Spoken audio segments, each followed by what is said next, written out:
Daily blog না নিয়ে এসে একটা ফেলে দেওয়া জলের বোতলকে কিভাবে বানিয়ে তুললাম একটা সুন্দর ফ্লাওয়ার ভাস, চলো তোমাদের সাথে সেই মজার গল্প শেয়ার করি।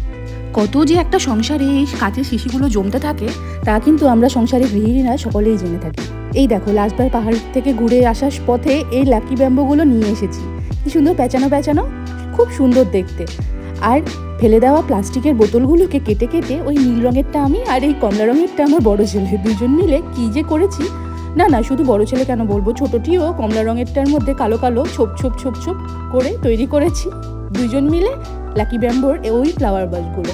বাড়িঘরগুলো সুন্দর করে সেজে উঠেছে, তো তাই এই সুন্দর সুন্দর বোতলগুলোকে জানি সুন্দর করে না হলেও নিজের সৃষ্টিগুলোকে বাঁচিয়ে রাখার জন্য একটু যেটুকু রং হাতের কাছে ছিল তা দিয়ে বানিয়ে ফেললাম চটজলদি একটা মানি প্ল্যান্ট রাখার এই সুন্দর ভাসটি।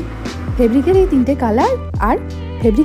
কালার আমার কাছে অবশিষ্ট ছিল, আর সাথে দুটো ইয়ারবাড আর একটুখানি তুলো, তা দিয়েই তৈরি করে ফেললাম এই সুন্দর জিনিসটি।